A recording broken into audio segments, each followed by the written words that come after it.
Welcome to Pratap classes. दोस्तों, Pratap classes के YouTube channel पर आपका स्वागत है। तो आज हम चर्चा करेंगे जो आपको 24 जुलाई को जो शाम को यानी कि चौथी पारी का जो एग्ज़ाम हुआ था रीट का, उसकी हम आंसर की लेकर आए हैं। सामाजिक अध्ययन यानी कि एसएसटी की आपको 100% यहाँ पे स्टिक आंसर की दी जाएगी। तो जल्दी से सारे विद्यार्थी वीडियो को लाइक शेयर कर देना, और जो भी विद्यार्थी हमारे इस चैनल पर नहीं है तो चैनल को सब्सक्राइब कर लें और इसके पास लगे बेल आइकन का घंटा दबा लें, ताकि हम जैसे ही वीडियो अपलोड करें उसका नोटिफिकेशन आप तक पहुँच जाएगा।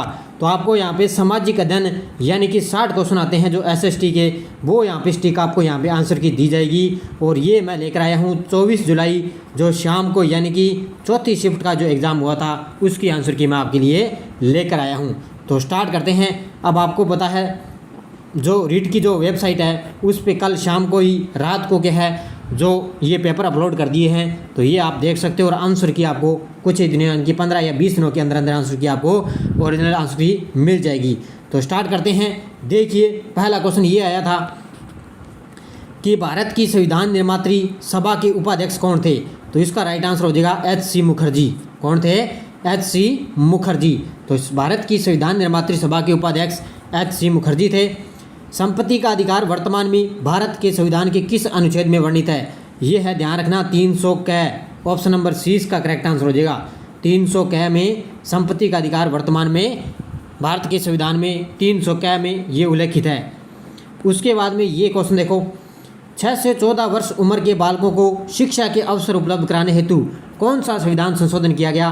तो इसके तहत ये 86वां संविधान संशोधन के तहत क्या है, 6 से 14 उम्र के बालकों को शिक्षा के अवसर उपलब्ध करवाए गए थे। भारत के उपराष्ट्रपति के निर्वाचक मंडल में कौन कौन शामिल होता है? तो ये होता है इसमें ओनली संसद के मनोनीत सदस्य। कौन होते हैं? भारत के उपराष्ट्रपति के निर्वाचक मंडल में संसद के मनोनीत सदस्य होते हैं। उसके बाद में ये देखो, भारत के उच्चतम न्यायालय से परामर्श करने की राष्ट्रपति की शक्ति भारत के संविधान के किस अनुच्छेद में वर्णित है? ये है 143 में। किस अनुच्छेद में है? 143 के तहत क्या है, उच्च न्यायालय से परामर्श करने की जो है राष्ट्रपति शक्ति वो 143 में है। उसके बाद में देखो, भारत के संविधान के किस भाग में शहरी स्थानीय स्वशासन वर्णित है? ये है भाग 9 क में। ऑप्शन नंबर 20 का राइट आंसर हो जाएगा। भाग 9 क में क्या है, शहरी स्थानीय शासन वर्णित है। अगला देखो, राष्ट्रीय बाल अधिकार संरक्षण आयोग में न्यूनतम कितनी महिला सदस्य होना चाहिए? तो ओनली 2 ही होनी चाहिए। कितनी? राष्ट्रीय बाल अधिकार संरक्षण आयोग में न्यूनतम 2 महिला सदस्य होनी चाहिए। भारत के संविधान के अनुच्छेद 74 के तहत राष्ट्रपति किसकी सलाह से कार्य करता है? ये करता है, ध्यान रखना, मंत्रिपरिषद। किसके तहत है? मंत्रिपरिषद के तहत कार्य करता है। अगला देखो, हाल ही में कौन सा आंतरिक ग्रहों का एक समूह है? तो आंतरिक ग्रह में आते हैं शुक्र, पृथ्वी, बुध और मंगल, ये आते हैं, ध्यान रखना, आंतरिक ग्रह में। निम्नलिखित में से क्रमशः अक्षांश व देशांतर के संबंध में सही अभिव्यक्ति है? इसका करेक्ट आंसर हो जाएगा ऑप्शन नंबर डी, 23 डिग्री उत्तर से 66 डिग्री पूर्व। ऑप्शन नंबर डी इसका करेक्ट आंसर हो जाएगा। उसके बाद में देखो, बस विषु संबंधित है, तो ये है 21 मार्च से। किससे है? 21 मार्च से। तो देखो इसका राइट आंसर देखना, इसका राइट आंसर ऑप्शन नंबर 1 है। यहाँ पे डी नहीं होगा, ऑप्शन नंबर 1 हो गया इसका, 87 डिग्री उत्तर से 197 डिग्री पूर्व, ये इसका राइट आंसर हो जाएगा।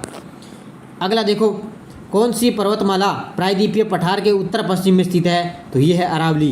कौन सी है? अरावली पर्वतमाला। उसके बाद में देखो, कौन सा अंतर्जनित बलों से संबंधित है? ये है ज्वालामुखी, भूस्खलन और भूकंप। इसका करेक्ट आंसर 1947 में भारतीय पुरातत्व सर्वेक्षण के तत्कालीन डायरेक्टर जनरल थे, ये थे अलेक्जेंडर कनिंघम। कौन थे? Alexander Cunningham.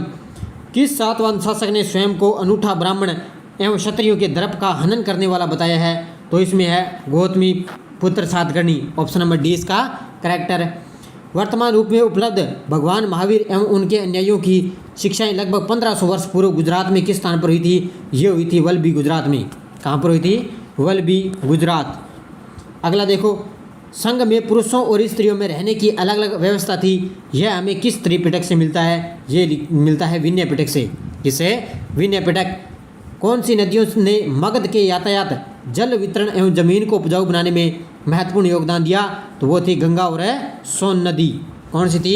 ये सारे क्वेश्चन आए ना, ध्यान रखना। अब की बार NCERT है जो पुस्तकें हैं उन सभी से क्वेश्चन आए हैं रीड के एग्जाम में। अगला देखो, अशोक के अधिकांश अभिलेख किस में लिखे गए? ये लिखे गए प्राकृतिक भाषा और ब्राई लिपि में। ये पिछली बार जो 2021 में रीड का एग्जाम हुआ था उसमें ये क्वेश्चन आया था। तो प्राकृतिक और ब्राई लिपि में भी अभिलेख पाए गए हैं। वह कौन सा भूभाग था जो ब्राह्मणों को दान दिया जाता था? उनसे भूमिकर व अन्य प्रकार के कर राजा द्वारा नहीं वसूले जाते। तो ध्यान रखना वो था अग्रदान। कौन सा था? अग्रदान था, ध्यान रखना। अगला देखो, प्रयाग प्रशस्ति की रचना समुद्रगुप्त के कविराज हरिसेन ने किस भाषा में की थी? उसने की थी संस्कृत भाषा में। किसमें? संस्कृत भाषा। अगला देखो, शुंग वंश की स्थापना किस मौर्य सेनानायक ने की थी? ये की थी पुष्यमित्र शुंग ने। किसने? पुष्यमित्र शुंग ने शुंग वंश की स्थापना की। कनिष्क का राजकवि चुने जिन्हें बुद्ध की जीवनी बुद्ध चरित्र की रचना की, वो था अश्व घोष। कौन था? अश्व घोष। बहुत ही शानदार क्वेश्चन है इतिहास। मुगल प्रांतों में एक प्रशासनिक प्रमंडल कौन सा था? वो था परगना। कौन था? मुगल प्रांतों में सबसे जो प्रशासनिक प्रमंडल था वो था परगना। उसके बाद में अलवार संतों का एक मुख्य काव्य संकलन जिसे तमिल वेद के रूप में जाना जाता था वो था, ध्यान रखना, नलीरा दिव्य प्रबंधनम। ऑप्शन नंबर डी इसका करेक्ट आंसर है।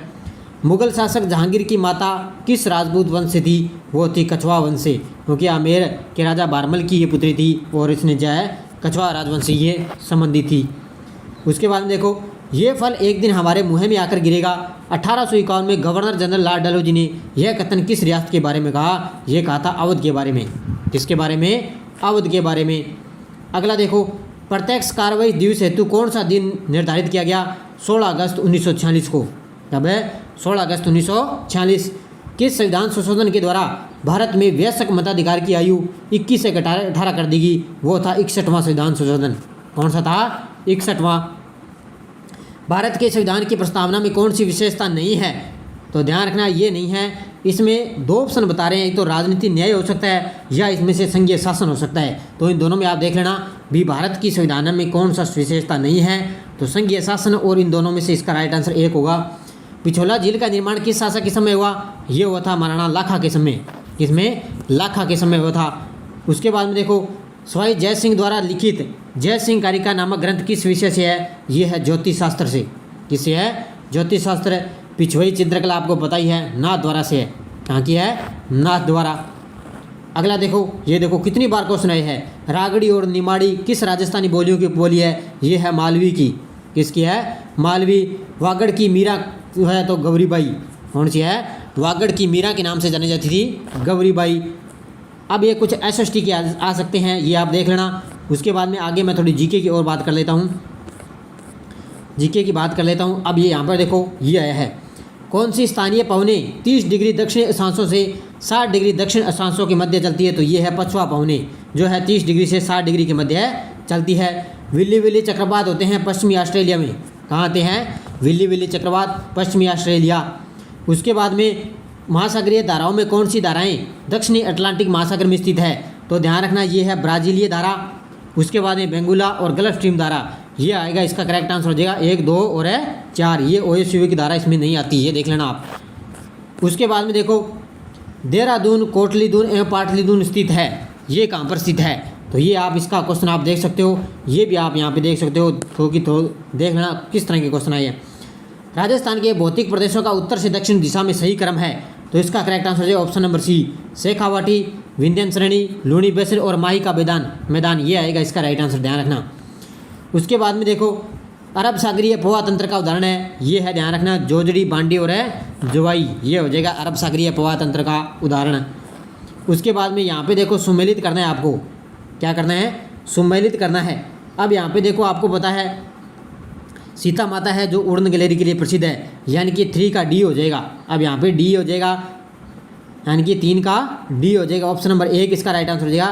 पहले का C, यानी कि राष्ट्रीय मरुदान तेंदुआ। दूसरे का देखो आप पहले का C, ये गोडाउन हो जाएगा, टोडगढ़ हो जाएगा वो तेंदुआ के लिए। और तीसरे का D सीता माता उड़न गैलेरी, और माउंट आबू हो जाएगा रीच के लिए। तो ये आप करेक्ट आंसर ऑप्शन नंबर 1 इसका करेक्ट आंसर हो जाएगा। उसके बाद में ये फिर आया था सम्मिलित करना। यहाँ पे आप देख सकते हो तांबा के लिए प्रयोग किया जाता है विद्युत तार।